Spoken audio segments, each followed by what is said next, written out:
တရားစီရင်ဆိုတာပြည်သူတွေကြားဒါမှမဟုတ်ပြည်သူနဲ့နိုင်ငံတော်အကြားအစိုးရကြားမှာဖြစ်ပေါ်လာတဲ့အငြင်းပွားမှုတွေကိုဥပဒေစံချိန်စံနှုန်းတွေနဲ့အညီတရားမျှတစွာစစ်ဆေးဆုံးဖြတ်ပေးရတဲ့ရန်တရားတစ်ခုဖြစ်ပါတယ်။အငြင်းပွားမှုတွေဖြစ်ပေါ်လာတဲ့အခါမှာဥပဒေမှာပြဋ္ဌာန်းထားတဲ့ပြဋ္ဌာန်းချက်တွေစကားလုံးတွေနဲ့ရည်ရွယ်ချက်တွေကိုအခြေအနေနဲ့ကန့်ညီအောင်အနက်အဓိပ္ပာယ်ဖွင့်ဆိုပေးပြီးမှတရားရုံးတွေမှာစစ်ဆေးဆုံးဖြတ်ပြီးအငြင်းပွားမှုတွေကိုဖြေရှင်းပေးရတာဟာတရားစီရင်ရေးကဏ္ဍရဲ့အဓိကတာဝန်တွေထဲကတစ်ခုဖြစ်ပါတယ်။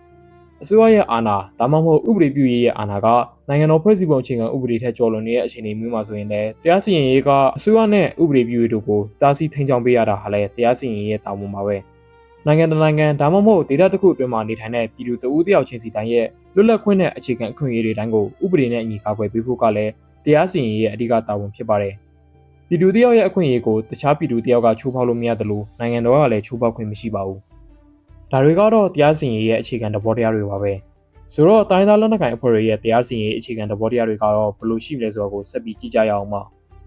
ကိုပိုင်အုပ်ချုပ်ရေးရန်တရားရှိတဲ့တိုင်းသားလက်နက်ကိုင်အဖွဲ့အများစုကတော့သူတို့ရဲ့ဖွဲ့စည်းမှုပုံစံကိုနိုင်ငံတစ်ခုတည်းကနိုင်ငံငယ်တစ်ခုရဲ့ဖွဲ့စည်းမှုပုံစံတည်ဆောက်ထားတဲ့အကြောင်းသူတို့တွေရဲ့အုပ်ချုပ်ရေးနဲ့တရားစီရင်ရေးရန်တရားတွေကသူတို့တွေရဲ့အချုပ်အခြာအာဏာကိုဖော်ပြပေးတဲ့ရန်တရားကြီးတွေဖြစ်ကြပါတယ်အဲဒါကြောင့်တိုင်းသားလက်နက်ကိုင်အဖွဲ့တော်တော်များများမှာဥပဒေပြုရေးကိုတော့တိကျကဏ္ဍတစ်ခုအနေနဲ့မဖော်ဆောင်ကြပေမဲ့တရားစီရင်ရေးကဏ္ဍကိုတော့အုပ်ချုပ်ရေးကဏ္ဍနဲ့ညီမျှတဲ့ကဏ္ဍကြီးတစ်ခုအနေနဲ့တိကျဖော်ဆောင်ထားကြပါတယ်။တိုင်းသားလက်နက်ကိုင်အဖွဲ့တွေကစနစ်အကျဆုံးကိုပိုင်အုပ်ချုပ်ရေးရန်တရားရှိတဲ့ UWSA ရဲ့ဝဒေတာမှာတော့ဒေတာအုပ်ချုပ်ရေးကိုဝပြည်နယ်ပြည်သူ့အစိုးရကကင်တွယ်ပြီးတရားစီရင်ရေးကိုတော့ဝပြည်နယ်တရားရေးကော်မတီကကင်တွယ်ဆောင်ရွက်ပါတယ်။ကရင်မျိုးသားအဖွဲ့ချုပ်မှာလည်းအုပ်ချုပ်ရေးပိုင်းကိုဗဟိုအလုံးမှုဆောင်ကော်မတီကအဓိကတာဝန်ယူပြီးတရားစီရင်ရေးနဲ့တရားရေးကဏ္ဍရပ်တွေကိုတော့ KNU ရဲ့တရားရေးကော်မတီကကင်တွယ်ရပါတယ်။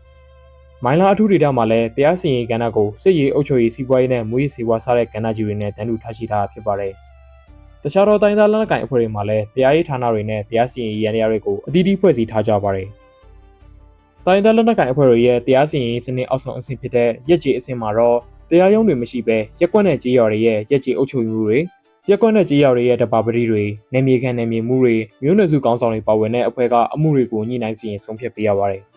ဒီအဆင့်မှာတော့အဖြစ်များတဲ့တရားမမှုတွေဖြစ်တဲ့ကျွေးကိစ္စ၊ချင်းငွေကိစ္စအစရှိတဲ့ငွေကြေးဆိုင်ရာအမှုတွေ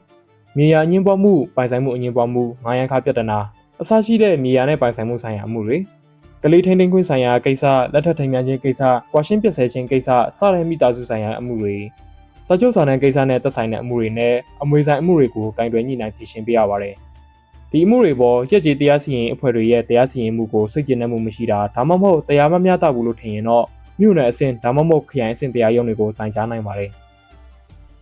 တိုင်းသားလက်နက်ကိုင်အဖွဲ့တွေဟာသူတို့ရဲ့ထင်ချုပ်နယ်မြေအတွင်းမှာမြို့နယ်တရားရုံးတွေနဲ့ခရိုင်တရားရုံးတွေကိုအသီးသီးထူထောင်ထားကြပါတယ်။အဲ့ဒီတရားရုံးတွေမှာတော့ရက်ကြီးကမကင်တွယ်နိုင်တဲ့တရားမမှုတွေနဲ့ရာဇဝတ်မှုကြီးတွေကိုကင်တွယ်ဖြေရှင်းပေးရပါတယ်။ဒါတင်မကတွေပဲတိုင်းသားလက်နက်ကိုင်အဖွဲ့ဝင်တွေနဲ့ဒေသခံတွေကြားဖြစ်တဲ့အမှုတချို့ကိုလည်းတစ်ခါတည်းမှာကင်တွယ်ပေးရတတ်ပါတယ်။ဒါပေမဲ့ဒီလိုမျိုးလက်နက်ကိုင်အဖွဲ့အစည်းတွေနဲ့ဖြစ်တဲ့အမှုကြီးအများစုကိုတော့တိုင်းသားလက်နက်ကိုင်အဖွဲ့တွေရဲ့ဗဟိုတရားရေးကော်မတီတွေတရားရေးဌာနဗဟိုကော်မတီတွေမှာအယူခံဝင်ပြီးအဲ့ဒီကော်မတီတွေကစစ်ဆေးဆုံးဖြတ်ပေးရပါတယ်။လက်နက်ကိုင်တပ်နဲ့ဖြစ်တဲ့အမှုတွေတင်မဟုတ်ပဲဒေသန္တိပြီးနိုင်တဲ့အမှုတွေနဲ့နှစ်ရှည်ထောင်ဒဏ်ချမှတ်နိုင်တဲ့အမှုကြီးတွေကိုလည်းတစ်ခါတည်းမှာဗဟိုတရားရေးကော်မတီတွေကတိုက်ရိုက်ကန်လွှဲကြပါတယ်။ဗဟိုတရားရေးကော်မတီတွေနဲ့တရားရေးဌာနဗဟိုကော်မတီတွေကတိုင်းသားလက်နက်ကိုင်အဖွဲ့တွေရဲ့တရားစီရင်စနစ်မှာအမြင့်ဆုံးဖွဲ့စည်းဖြစ်ပြီးအဲ့ဒီထက်မြင့်တဲ့အာဏာပိုင်အဖွဲ့ဆိုရင်တော့တိုင်းသားလက်နက်ကိုင်အဖွဲ့အစည်းတွေရဲ့ထိပ်တီးနိုင်ငံရေးကော်မတီတွေကကျမှာတော့တယ်။ဝပြည်နယ်တရားရေးကော်မတီနဲ့ကိုကန့်တို့ရဲ့အထူးဒေသတဲ့တရားစီရင်ရေးတို့မှာတော့လူထုတရားစီရင်ပွဲတွေကိုကျင်းပပြီးတရားစီရင်တာမျိုးလှုပ်ဆောင်လေးရှိပါတယ်။ရာဇဝတ်မှုကြီးတွေဖြစ်တဲ့လူသတ်မှု၊လူသေစေမှု၊မဒိမ်းမှုနဲ့ပြန်ပေးဆွဲမှုစတဲ့အမှုတွေကတချို့အမှုတွေကိုစီရင်ချက်ချတဲ့အခါမှာလူထုတရားစီရင်ပွဲကျင်းပပြီးမှလူထုရှေ့မှာစီရင်လေးရှိပါတယ်။လူသတ်မှု၊လူသေစေမှုနဲ့မဒိမ်းမှုတို့လိုအမှုကြီးကျွလွန်ခဲ့တဲ့လို့ယူဆရတဲ့လူတွေကိုသက်ဆိုင်ရာတရားရုံးတွေမှာစစ်ဆေးမေးမြန်းတာမျိုးပြုလုပ်ပြီးမှတန်တရားခန္ဓာပြစ်မှုထင်ရှားရလို့တရားရုံးဘက်ကယူဆတဲ့အခါမှာဗဟိုတရားရေးကော်မတီတွေကလူထုတရားစီရင်ပွဲကျင်းပပြီးနောက်ဆုံးစီရင်ချက်တွေကိုလူထုရှိမှချမှတ်တာဖြစ်ပါတယ်။လူသက်မှုမဒိမ်းမှုတများမှုနဲ့လက်နက်ခဲယမ်းခိုးယူမှုတို့လိုအမှုမျိုးကျူးလွန်တဲ့တရားခံတွေကိုတော့ညာတော်အဖြစ်တည်တံတာချမှတ်လေးရှိပြီးမူ၏စေဝါကြီးကြီးမားမားထုတ်လုပ်မှုနဲ့ပြန်ပေးဆွဲမှုတို့လိုအမှုတွေကိုတော့ထောင်ဒဏ်တစ်သက်တစ်ကျွန်းဒါမှမဟုတ်နှစ်ရှည်ထောင်ဒဏ်တွေချမှတ်လေးရှိပါတယ်။ဒါပေမဲ့လူထုတရားစီရင်ပွဲတွေဆိုတာပြစ်မှုနဲ့ပြစ်ဒဏ်ကိုလူထုအနေနဲ့သိရှိအောင်ချိန်ချောက်တတိပေးအောင်တာဖြစ်တာကြောင့်လူထုတရားစီရင်ပွဲတွေမှာဒေတံတွေကိုစီရင်ချမှတ်ပြရုံတာလှုပ်ဆောင်ပြီးမှကွက်မြက်တာမျိုးကိုတော့လူထုရှိလှုပ်ဆောင်တာမျိုးမရှိတော့ပါဘူး။လူထုတရားစီရင်ပွဲတွေမှာဒေတံနဲ့တခြားပြစ်ဒဏ်ကြီးတွေစီရင်ချမှတ်ခံရတဲ့သူတွေကိုဒေတံကြအကျဉ်းသားနှစ်ရှည်ထောင်ဒဏ်ကြအကျဉ်းသားစသဖြင့်စာတမ်းတွေကတ်ဆွဲပြီး မြို့အတွင်းလက်လည်ပြသပြီးမှသာကွက်မြက်ကုန်းမှာလက်မယွတ်အာဏာပကော့တာတွေကကွက်မြက်ပေးရတာဖြစ်ပါတယ်။တရားစီရင်အမိန့်ချတဲ့လုပ်ငန်းစဉ်နဲ့ကွက်မြက်တဲ့လုပ်ငန်းစဉ်အားလုံးကိုတော့သက်သေဗီဒီယိုတွေရိုက်ကူထားပြီးမှအများပြည်သူကြည့်ရှုနိုင်အောင် social media platform ပေါ်မှာပြန်လည်မျှဝေပေးလို့ရှိပါတယ်။ဒါကတော့ဒီဘက်ကမှာပြုလုပ်ကြတဲ့လူထုတရားစီရင်ပွဲပါပဲ။ဗမာပြည်ကွန်မြူနစ်ပါတီလက်အောက်ခံခေတ်တုန်းကဆိုရင်ဝဒေတာမှာပြုလုပ်တဲ့လူထုတရားစီရင်ပွဲတွေဆိုတာစီရင်ချက်ချရုံတွေမဟုတ်ဘဲနဲ့စီရင်ချက်ချပြီးတာနဲ့တပြိုင်နက်လူထုရှိမှကွက်မြက်တာတွေပါလှုပ်ဆောင်ခဲ့တာကိုတချို့မှတ်တမ်းတွေမှာတွေ့ရှိရပါတယ်။တိုင်းသားလက်နက်ကိုင်အဖွဲ့တွေရဲ့တရားစီရင်ရေးမှာဥပဒေပညာကျွမ်းကျင်တက်မြောက်သူတွေပညာရှင်တွေနဲ့တရားစီရင်ရေးအတွေ့အကြုံများပြားသူတွေနေပါလာပြီးအများစုကတော်လိုင်းကာလမှာပါဝင်လာခဲ့တဲ့နိုင်ငံရေးသမားတွေဥပဒေပညာကိုနားလည်ယုံနားလည်ကြသူတွေနဲ့တပ်ဖွဲ့တွေရဲ့အုပ်ချုပ်ရေးပိုင်းကနေတရားစီရင်ရေးဘက်ပြောင်းရွှေ့လာကြသူတွေစစ်ဘက်တရားစီရင်ရေးကနေအရက်ဘက်စီပြောင်းလာကြသူတွေကတရားသူကြီးတွေအဖြစ်တာဝန်ယူနေကြတာဖြစ်ပါတယ်။အဲဒါကြောင့်ရှုပ်ထွေးလာတဲ့တရားမမှုတွေနဲ့ရာဇဝတ်မှုတွေပေါ်ကင်တွယ်ရတဲ့အခါမှာဥပဒေအကြောင်းအရာအားနည်းချက်တွေရှိနိုင်ပြီးမှမမျှတမှုတွေဖြစ်လာတတ်ပါတယ်။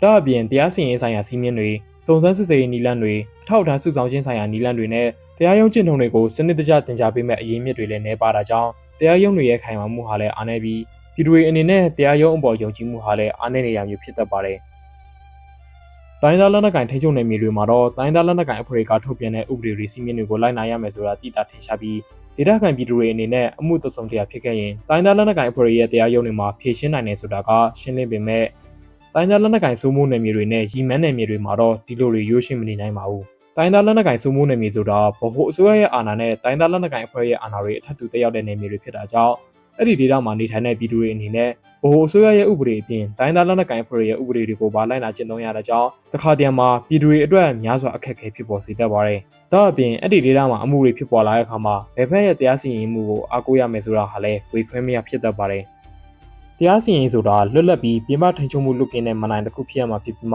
ပွင့်လင်းမြင်သာမှုရှိဖို့လည်းလိုအပ်ပါတယ်။တိုင်းသားလက်နက်ကိုင်အဖွဲ့ရဲ့တရားစီရင်ရေးမန်နိုင်တွေကိုကြည့်မယ်ဆိုရင်လွတ်လပ်မှုနဲ့ပွင့်လင်းမြင်သာမှုကိုမြင်ရတာရှားပါတယ်။အရှိမပြောခဲ့သလိုပဲအဲ့ဒီတရားစီရင်ရေးရနေရာမှာတရားသူကြီးတွေဖြစ်တာဝန်ယူထားသူတွေဆိုတာတိုင်းသားလက်နက်ကိုင်အဖွဲ့ရဲ့ဩဇာနာခံမဲ့တပ်ဖွဲ့ဝင်ဟောင်းတွေပါတီဝင်ဟောင်းတွေနိုင်ငံသမားတွေနဲ့ဥပဒေကိုနားလည်သူတွေကဖြစ်ကြပါတယ်။အဲဒါကြောင့်အဲ့ဒီလိုလူတွေရဲ့စီရင်ဆုံးဖြတ်ချက်တွေဆိုတာလက်နက်ကိုင်အဖွဲ့ရဲ့တဘောထားရဲ့လွှမ်းမိုးနေတဲ့စီရင်ဆုံးဖြတ်ချက်တွေဖြစ်နေတတ်ပါတယ်။ဒီအချက်ဟာပြည်သူနဲ့ပြည်သူအကြားဖြစ်တဲ့အမှုတွေမှာဆိုရင်တော့မတိတာပေမဲ့ပြည်သူနဲ့လက်နက်ကိုင်အစိုးရကြားလက်နက်ကိုင်အဖွဲ့အကြားမှာဖြစ်တဲ့အမှုတွေဆိုရင်တော့တိတာထင်ရှားပါတယ်။